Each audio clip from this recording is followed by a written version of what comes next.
Hello and welcome to the DC Charter School Alliance's Living History series. Our guest today is Jack McCarthy. Jack is CEO of the Apple Tree Institute for Early Learning, which he co-founded in 1996. Jack, I want you to fill in with the history as much as you would like to do before we get started on a few of the questions that we have for you today. Sure. I think the reason that Apple Tree Institute for Education and Innovation was created in 1996 was to get involved with creating a supply of effective schools through innovation. It was a very exciting time in education reform, and the need was great. There was support, I think, within the federal government and the Congress for this new idea of public charter schools, and there were opportunities to begin the world over again. And so the idea of creating a not-for-profit organization to support those efforts really seemed like the right thing to do. What was public school education like in the District of Columbia before charters? It was a time where I think there was a recognition generally that a lot of things were broken in the district, and public education, I think, was one of the big public services that was really, really broken. I recall it as a time of just real sadness in terms of the district's education system. When you look at the way that some of these buildings were planned, they were centers of community, they were beautiful buildings. I mean, at that time, so many of the buildings they were not keeping up with maintenance. They were not, it was just disinvestment in so many ways. And I think we were also seeing just a lot of schools not serving the students and the children in the district very well. And of course, there's just such a long legacy of challenges in the District of Columbia with the long history of segregated schools, all of these big challenges where we've never really had both the mission and the capacity to educate everybody effectively at high levels. And I think that was never as apparent as it was in 1996 and 1997 when the School Reform Act was first created. What was the original point and purpose of chartering public schools in DC? Well, the idea of chartering was relatively new in the 1990s. It was originally developed by a gentleman named Ray Booty, who was in Massachusetts, who had the idea that you could do something new and different, and you could pilot it with teachers through some sort of school that would have an independent governance and program delivery model. And if it worked, it would be something that you could do more of or find ways to scale. The first were in Minnesota. Washington, D.C. followed soon after. And I think it was a logical and constructive response to the state of public education that was so commonplace in Washington, D.C. in 1996, that sense of things just being broken beyond repair, a lack of leadership, disinvestment, money being spent poorly. And it provided not-for-profit organizations to be involved with creating new public schools that would be basically freed from a lot of the regulation in exchange for setting high expectations and being accountable for outcomes.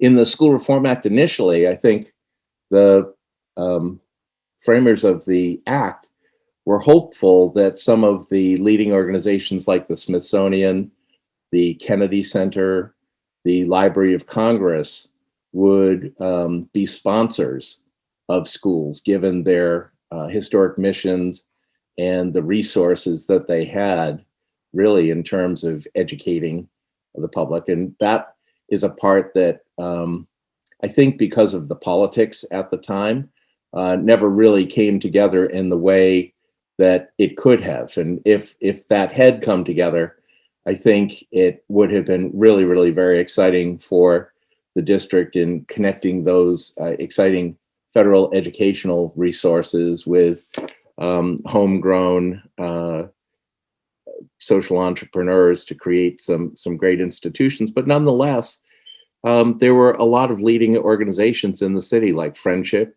that took on the opportunity to build on the success that they had had as a settlement house and as an effective not-for-profit organization, and other not-for-profits, including our own, really took this very seriously to try to pull together the wherewithal, the leadership, the funding, the resources, and the expertise to start to rebuild the public education system one school at a time.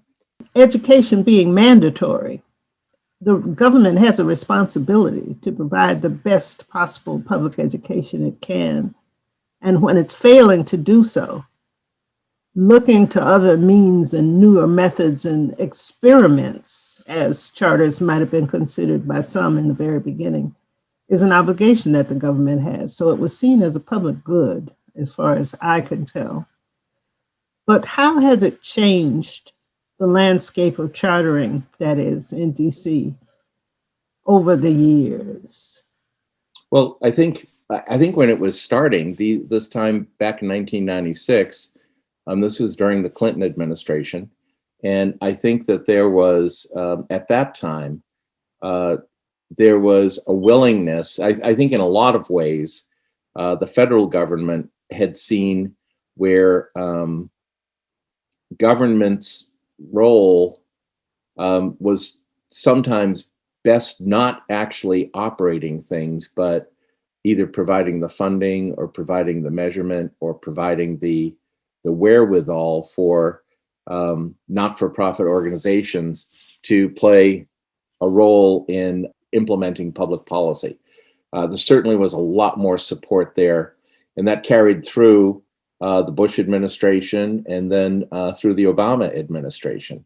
I think the thing that really changed in the last administration was this bipartisan sense of supporting not-for-profit organizations to do the hard work that government and local government just wasn't doing very well. And that is, teacher preparation, where you saw Teach for America, be born and blossom and grow and become a very effective source of new teacher talent. Unleashing the creativity of the not-for-profit sector in creating new schools, creating new school designs that could be brought to fruition when the conditions were available, and just all of the other innovation in the not-for-profit sector that could be funded, through education, different ways of measuring outcomes, different research, all the different kinds of school designs that you find in a really diverse setting like the Washington, D.C. public charter sector. So I think one of the things that I miss so much about those early days was the sense of possibility and the sense of partnership and collaboration, where government, both federal and local government, were really working earnestly to solve some real clear problems of capacity. There just was not a supply of good schools for everybody to attend. And in recognition of that, there was a spirit of common purpose in trying to build that supply so that everybody would have the opportunity to get a full, rich, effective public education. Jack, what are your thoughts and feelings and intentions about some of these changes and the way things are progressing going forward? What do you see in the near future? Apple Tree Institute for Education Innovation carved out a particular niche in this sector, focusing on early childhood education. And we did that for a particular reason. In our early years, we had been involved with supporting other schools that were interested in establishing charter schools. And most of those were either high schools or middle schools. We were intimately involved in the conversion of Paul Junior High School into a charter school. We supported Cecil Middleton and her team throughout that process. We supported another school that was a conversion at the time. It was the Ballou Math Science Technology Academy. Dr. Mary Johnson, who was a very gifted educational leader and extraordinary mathematician, wanted to convert that magnet school into a charter school. And then we supported a school that came out of Bell Multicultural. The assistant principal there, Iracema Salcedo, was a very dynamic social entrepreneur who had an idea for tying the public policy institutes of Washington, D.C. to educating young kids through a high school, and created the Cesar Chavez Public Policy Public Charter School. And we served on the board in the early years and helped to incubate that school until it got to its first site on Florida Avenue. And then that school went on and grew substantially over the next several years. So we were involved very much in helping other people put their dreams into practice in the early years through incubating and supporting and helping to build boards and get resources. It's really funny. Just one little anecdote on that. Jay Matthews is a writer for the Washington Post who was very involved in writing. I think education was his beat back in 1996, 97. And we corresponded recently, and we were remembering this spirit that we had at the time, that these schools had to be open no matter what.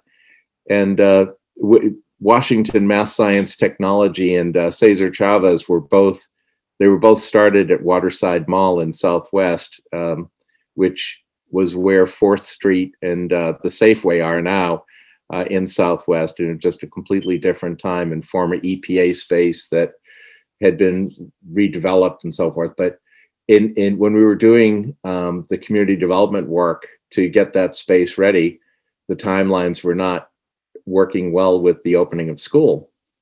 And so we had to figure out, how are we going to open school before our facility is ready, and what can we do? And so we did a really out of the box solution. We went to Safeway, which had a warehouse underneath their building. And we actually built classrooms underground in the warehouse space of Safeway on 4th Street Southwest. And again, met all the health and safety codes. I mean, this is not something I recommend that people do, but it was just really out of the box thinking, because creating these schools was so important. And if they didn't get started on time, they weren't going to go. So I remember sitting down there with Iracema Salcedo and Dr. Mary Johnson and Jay Matthews from the Washington Post, going by and writing about these classrooms being set in this warehouse, underground warehouse underneath Safeway, because people were just so committed to creating something that would be new and better, even if it was taking place in a grocery store warehouse underground for 6 or 7 weeks until the facility upstairs would be ready. I think, the thoughts, the feelings, and the intentions that we had at the very beginning were that we were going to make something work, that failure was not an option, and we would think outside the box and do whatever we could. After being involved at that stage of our development, the thing that I learned really from those schools starting up, so many kids were coming into those schools, in 9th grade, reading at a 4th or 5th grade level. And it wasn't just 1 or 2. It tended to be the majority of kids. Again, there still are not enough good public schools for all of the kids in Washington, D.C., particularly in the early years, that we are just going to try to keep finding innovative ways to build capacity to get kids to kindergarten so that they have the cognitive, non-cognitive skills to thrive in kindergarten and beyond, because it's just so important that that kids get what they need so that they can fully benefit from public education, regardless of who is providing it, whether it's District of Columbia Public Schools or any one of the great public charter schools that are in the city. So I think my thoughts, feelings, and intentions are not that different from the very beginning. I still have a tremendous sense of possibility. Jack, do you think that the growth of charter schools and the fact that charters now enroll nearly half of all the students who are enrolled in public schools in DC has anything to do with the control and the interest that the legislature, the executive, maybe even sometimes the authorizer may feel over the schools? Oh, sure. I mean, one of the things that I would like to see, I think would be good policy. Um, I would like to see the DC public schools have more opportunities for schools to convert to public charter schools. That was something in the School Reform Act that I think was a really key part of the early years. And politics, I think, got in the way and dissuaded that from becoming more an important part of the education improvement of the district. But when you look at it, we on the charter sector spend so much time trying to find facilities in places that make sense, spend so much time trying to create, find the economies of scale, to find the resources and the revenues just to get to the starting line to create a new school. We have all these beautiful school buildings in the District of Columbia. The thing that needs to be improved is how they're serving kids. And a lot of times that's just a change in operations. Maybe it's a change in leadership. Maybe it's creating a better pipeline of teachers. Maybe it's changing the incentives for the teachers who are in those schools. Maybe helping them feel a little more supported, a little more professional development, maybe having more flexibility in the conditions that they have. I mean, you hear this all the time if you follow any of the places where teachers talk with each other. I think this idea of the governance, the governance, the finance and program delivery models is really the important thing from the charter sector. And it should be, we should be making it easy for DC public schools to become charter schools and get people who are involved in the community involved as board members in these schools. I think if we could do that, or if we could get agreement among, the key policymakers in the city, that that's a good idea, and that public education really should be, for the most part, site-based and, reflective of the communities where the schools are enrolling and educating kids. I think we would start to find educational outcomes that are just a better fit for the kids who are attending these schools. So, I mean, that's my perspective, and I know it's not everyone's perspective, but I think sometimes when you're involved in something like this, over time, people lose sight of what the desired outcome is. The desired outcome is a great school for everybody and what's involved. And I don't think it always involves having to, struggle for years to get a building and and to recruit a team and so forth. A lot of those things are in place. What they need is maybe a leader, or what they need is more flexibility, or maybe they need a better curriculum, or maybe they need just some ongoing support, or better financial management. It could be any one of those things. And I think that if we created a system where we were supporting that and keeping people focused on getting better outcomes, everyone would benefit. You wouldn't have this, this kind of zero-sum competition between delivery systems, if you will. I think we could channel creativity, time, and attention in more productive ways. Absolutely. Well, Jack McCarthy, thank you for your time. Are there any closing thoughts you'd like to share with us today?